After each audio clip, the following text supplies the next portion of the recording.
भूताणं नमो सिद्धाणं नमो आयर्याणं नमो उवज्झायाणं नमो लोई सवेसाहुणम्। आचार्य मानतुंग स्वामी द्वारा विरचित यह भक्तामर स्तोत्र है।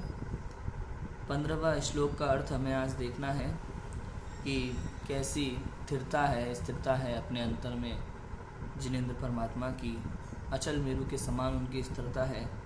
इस विषय में ये श्लोक है।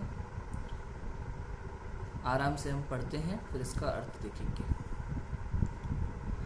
चित्रं किमत्र यदिति नीतं मनागपि मनो न विकारमार्गम्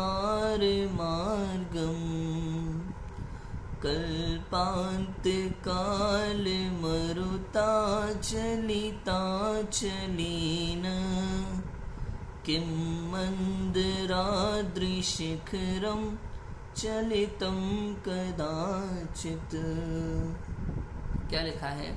चित्रम माने होता है क्या आश्चर्य, किम अत्र यहाँ क्या आश्चर्य है, अत्र माने यहाँ, चित्रम माने आश्चर्य, किम माने क्या, यदि यदि, ते माने होता है आपका त्रिदशांगनाभिर अर्थात देवांगनाओं के द्वारा भी, नीतम मनागपि मनोन विकारम अर्थात थोड़ा सा भी, नीतम माने प्राप्त नहीं कराया जा सकता। क्या प्राप्त नहीं कराया जा सकता? कि मन को विकार, के देवांगनाओं के द्वारा भी आपके मन को थोड़ा सा भी विकार यदि नहीं कराया जा सकता तो इसमें क्या आश्चर्य है।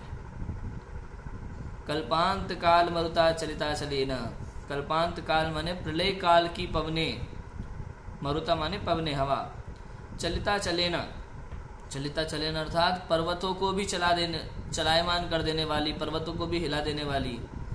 किम क्या, मंदरादि शिखरम चलितम कदाचित, कदाचित माने कभी, क्या कभी, मंदराद्रि माने सुमेरु पर्वत को, शिखरम चलितम सुमेरु पर्वत के शिखर को क्या चलित कर सकती है। अर्थात कहते हैं कि जिस प्रकार बहुत तेज आंधी तूफान आती है, बहुत तेज हवाएं अगर चल रही है, प्रलय काल वाली हवाएं छोटे मोटे पर्वतों को हिला सकती है, चलायमान कर सकती है, किंतु सुमेरु पर्वत जैसे महापर्वत को चलायमान नहीं कर सकती। उसी प्रकार से हे जिनेंद्र देव, देवांगनाओं की अप्सराएं भी आपके मन को थोड़ा सा भी विकार उत्पन्न नहीं करा सकती। इसमें आश्चर्य की कोई बात भी नहीं है। ठीक है, इतनी बात कहते हैं। देखो श्लोकार्थ पढ़ते हैं हम। हे तपोधन, हे जिनेंद्र देव, यदि आपके ध्यान मन को स्वर्ग की लावण्यमयी अनुपम अप्सराएं भी किंचित चलायमान विकारग्रस्त करने में समर्थ नहीं हो सकी तो इसमें आश्चर्य की क्या बात है।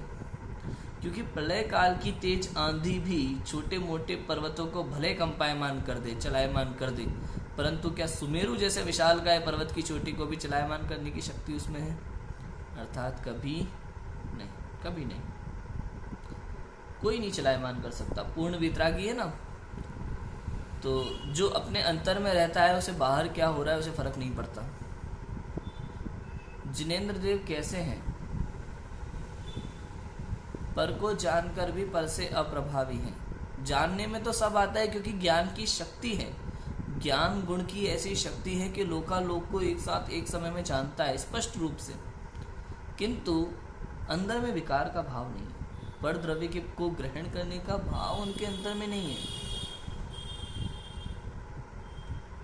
वे तो निज शुद्धात्मा में लीन हैं, वे तो निज आत्मा के अतीन्द्रिय आनंद को भोग रहे हैं और मन वचन काय सब स्थिर है। कोई मन को चलायमान नहीं कर सकता उनके को। कोई स्वर्ग की अप्सराएं भी आ जाएं तो भी जिनेंद्र देव के मन को चलायमान नहीं कर सकती। क्यों? क्योंकि वे तो आत्मा को ही देखते हैं, स्वयं को देख रहे हैं। जो व्यक्ति स्वयं अपने कार्य में लगा होता है ना, कई बार ऐसा होता है, जब मैं बचपन में पढ़ता था, अपनी पढ़ाई में व्यस्त होता था, तो कई बार ऐसा होता था, पापा आते थे, उसी कमरे में खाना खाते थे और चले जाते थे वापस, मुझे पता तक नहीं चलता था। ऐसा कई बार होता है। यदि आप किसी और जीव का उपयोग तो एक समय में एक ही जगह लगता है, या तो अंदर होगा या बाहर होगा। क्योंकि अरहंत परमात्मा है, उनका उपयोग अंदर में है, इसलिए बाहर में क्या होता है उन्हें पता भी नहीं चलता। ज्ञान में सब झलक रहा है, केवल ज्ञान है, सब झलक रहा है ज्ञान में, लेकिन वे उससे पूर्ण रूप से विरक्त है, पूर्ण रूप से विरक्त है। अंदर में जरा सा भी एक समय का राग भी अंदर में नहीं आता। तो इसमें आश्चर्य की कोई बात नहीं है, क्योंकि प्रलय काल की हवाएं भी, पवनें भी छोटे मोटे पर्वतों को हिला सकती है, लेकिन सुमेरु पर्वत को नहीं।